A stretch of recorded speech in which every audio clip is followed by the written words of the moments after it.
أعوذ بالله من الشيطان الرجيم. بسم الله الرحمن الرحيم.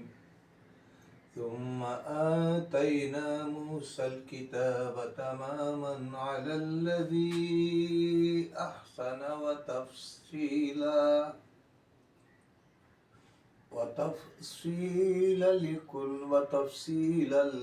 لكل شيء وهدى ورحمة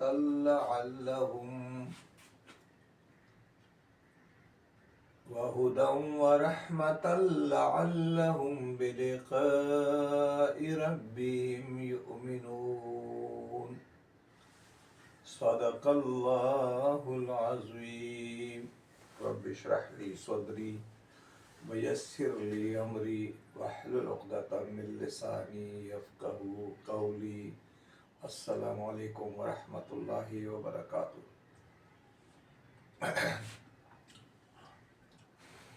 سورۃ الانعام کی 153 آیات کے بعد 154 آیت ہے، اور اس آیت کا انگلش میں ترجمہ درج ہے اور اردو میں ہم ترجمہ سمجھنے کی کوشش کریں گے. ثم کے معنی ہوتا ہے پھر، یعنی مور ایور.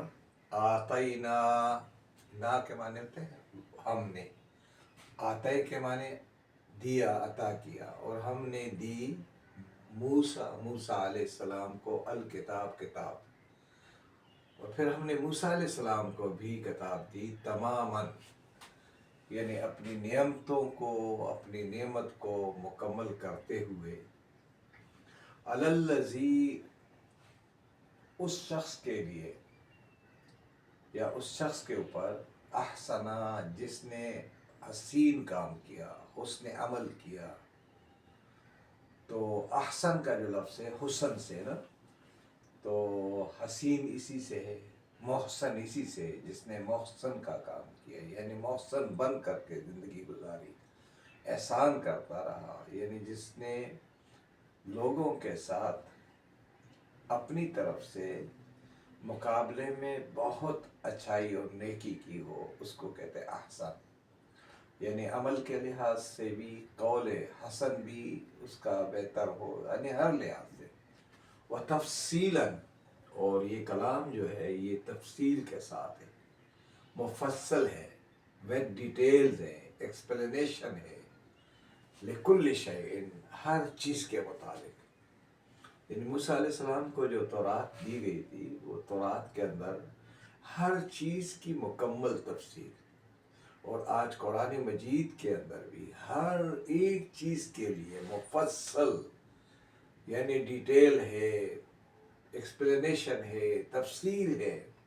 یعنی نہ موسیٰ علیہ السلام کی کتاب جو تورات تھی وہ کسی کے محتاج تھی، اور نہ آج قرآن بھی کسی کتاب کی یا کسی شخص کی محتاج نہیں ہے، بلکہ اس کے اندر خود ایک ڈیپتھ ہے، ایک بڑی گہرائی ہے، تدبر ہے، تفکر ہے، سوچ ہے، علم ہے، علم بے انتہا علم ہے.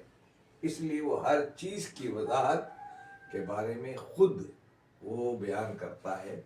وہ ہدن، اور اس قرآن کے اندر جو تفصیل ہے، یا یہ موسیٰ علیہ السلام کو دی گئی کتاب میں جو تفصیل تھی، اس میں سراسر ہدایت تھی.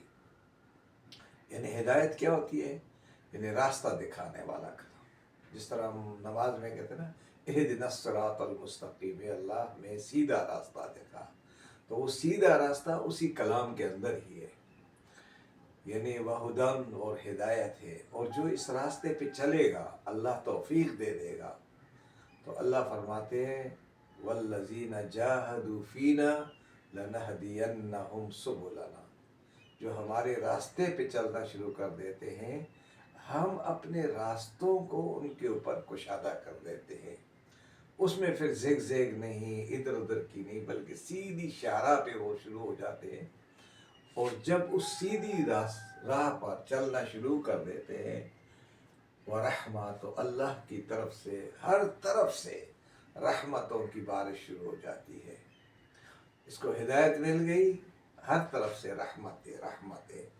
لعلہم بلقاء ربہم، یہ کلام اس لیے بطور انعام اتارا تھا تاکہ یہ اپنے رب سے ملاقات کے لیے کیا کرے، یقین کے ساتھ ساتھ ایمان کی دنیا میں داخل ہو جائے، تاکہ یہ اس کلام پہ ایمان آ جائے، اللہ پر ایمان آ جائے، اور اس کلام کی بدولت کہ وہ کل اللہ تبارک و تعالیٰ کے ساتھ ملاقات، اپنے رب کے ساتھ ملاقات کرنے کے قابل ہو۔ جب رب پوچھے کہ میرے کلام میں کیا کہا تھا، تم نے اس کے مطابق عمل کر کے تم نے اس کلام سے رہنمائی حاصل کی، اسی سے ہدایت حاصل کی ہے، تو آج میرے ساتھ تمہاری ملاقات بڑی زبردست پرجوش ہے۔ تو ایسا نہ ہو کہ کل ہم اللہ کے سامنے قریب چلے جائیں اور اللہ پوچھے کہ قرآن کے اندر جو تمام آیات تھی، ان آیات کے اندر کیا مشکلات تھی، کیا تکلیف آئی تھی تمہیں، جو تم پڑھ نہیں رہے تھے، سمجھ نہیں رہے تھے۔